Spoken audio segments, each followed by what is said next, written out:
There was a radio personality once upon a time. Her name was Wendy Williams, and she was practically burned at the stake for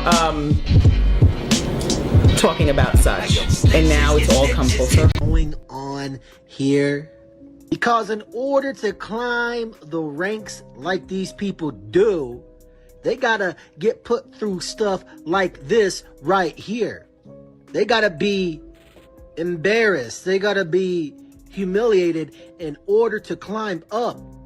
So this is why you see stuff like this happening right here. Part of the ritual is wearing a dress.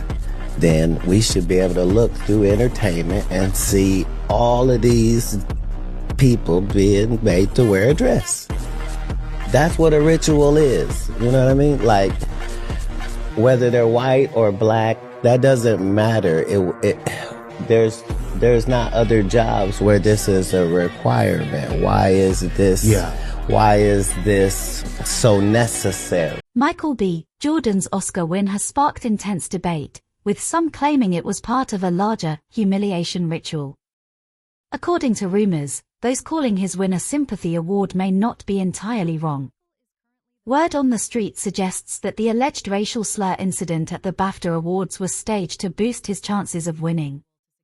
Some even go as far as linking it to the passing of Chadwick Boseman, suggesting it was an earlier step in the supposed sequence. Meanwhile, Wendy Williams, one of the few industry figures who has openly spoken about controversial issues, faced her own struggles, including health problems and being placed under guardianship, which has limited her public appearances.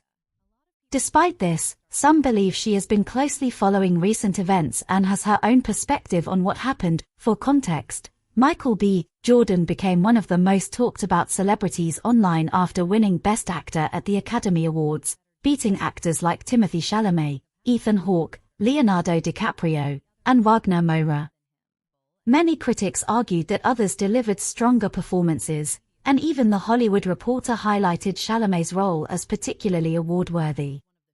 Before the BAFTA incident, Chalamet was widely considered the frontrunner, but that narrative quickly shifted afterward. The controversy centers around an incident at the BAFTAs, where Michael B. Jordan and Delroy Lindo were verbally attacked on stage by a man identified as John Davidson, who shouted a racial slur. Despite having time to remove it, the BBC still aired the moment, which raised serious concerns. Some later defended the individual by claiming he has Tourette syndrome, a condition involving involuntary vocal tics. While this may explain the outburst, many people felt that an apology was still necessary. The situation became even more controversial when critics pointed out that other segments were edited out, yet this moment remained. For many, that inconsistency didn't add up. While some people tried to be empathetic, others argued that the timing and nature of the incident raised uncomfortable questions, especially since it occurred while two black actors were on stage. So we have to talk about what exactly happened at the BAFTAs because it's complicated while at the same time not being complicated at all. So as you guys well know, Michael B. Jordan and Delroy Lindo were presenting an award at the ceremony when the N-word was yelled at them multiple times by John Davidson. Now here's where it's complicated. John is actually a man living with Tourette syndrome. In fact, the only reason why he was at the BAFTAs was because a biopic about his life titled I Swear was nominated. In fact, Robert Aramayo, who plays him in the movie, took home the Best Actor award, ironically beating Michael B. Jordan in that category. Now the only thing complicated about all this all has to do with John and whether or not the BAFTAs were right in putting him in this situation where something like this was more than likely to happen. And I'm not going to put the blame solely on John for this. Like, one, I don't know the ins and outs of the Tourette syndrome, so I'm not going to speak on that. And two, I don't know the man, I don't know his heart, I don't know how that thing works and how it affects who he is versus what he says. And I don't want to have the conversation of whether or not do we let people with disabilities into these certain spaces. But here's where things get interesting. Even though many people were upset, the situation seemed to work in Michael B. Jordan's favor. In fact, it worked so well that some began to question whether the entire incident was staged as a humiliation ritual to increase his chances of winning. These claims gained even more attention when Charlemagne Tha God spoke out, accusing Michael and his team of allegedly paying a significant amount of money to have John carry out the act. Hasn't had a good Oscar campaign. Now, the best thing that happened to Michael B. Jordan, the best thing that happened to Sinners was hiring that guy to say at the BAFTAs. What a take. That was the best thing. That was the best PR. Just slow down for a second. I just want to give you Best PR. because now the Oscars like, man, if we don't give it to him, You see what I'm saying? He changed the time.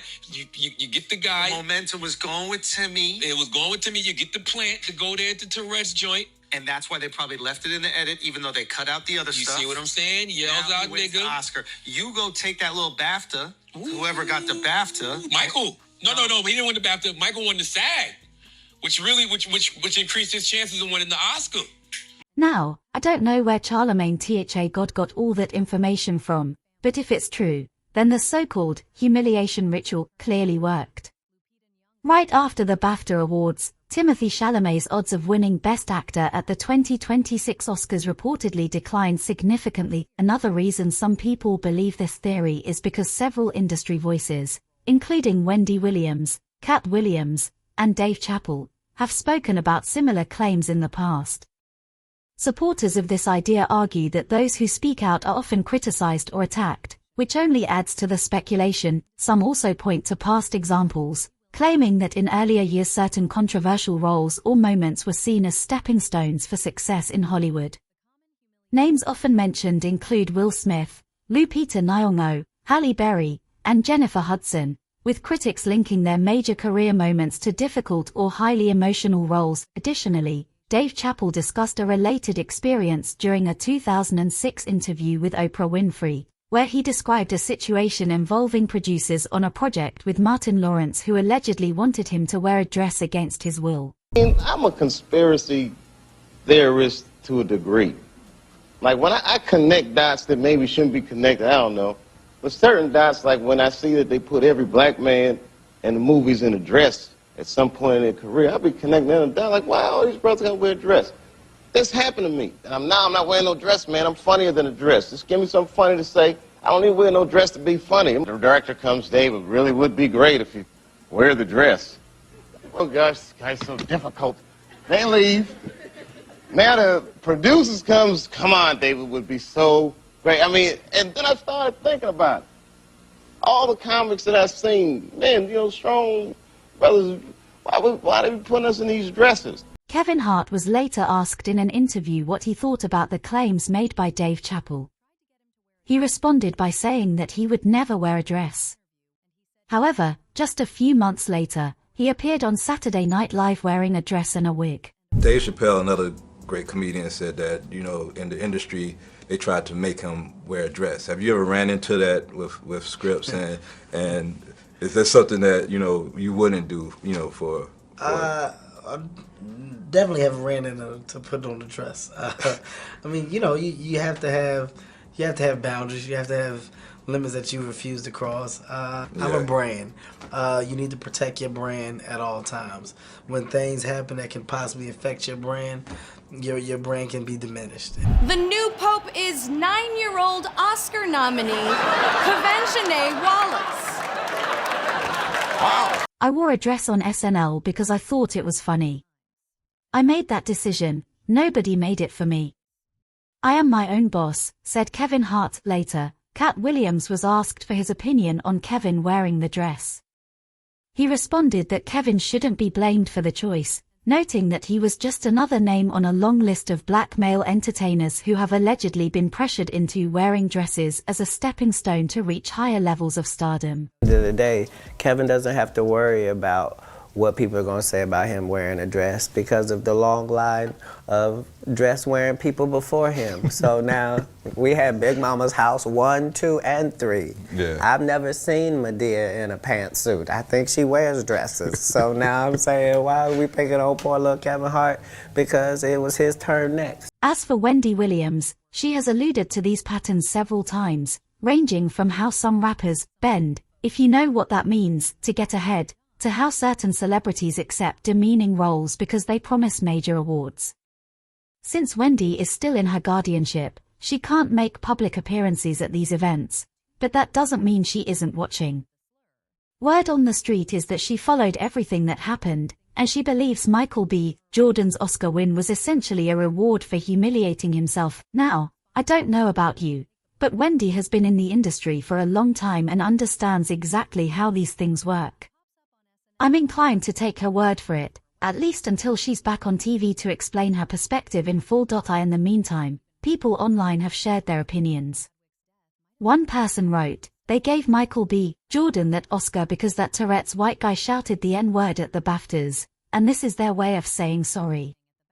Another commented that Michael is a phenomenal actor but that this was 100% a sympathy win, accusing the Academy of virtue signaling. So now I want to hear from you. What do you think of Wendy and other industry insiders alluding to black men being pushed into humiliation rituals to advance their careers? And do you believe the BAFTA incident was staged by Michael to secure the Oscar? Let me know your thoughts in the comments section below. And don't forget to click here to watch this other very messy video.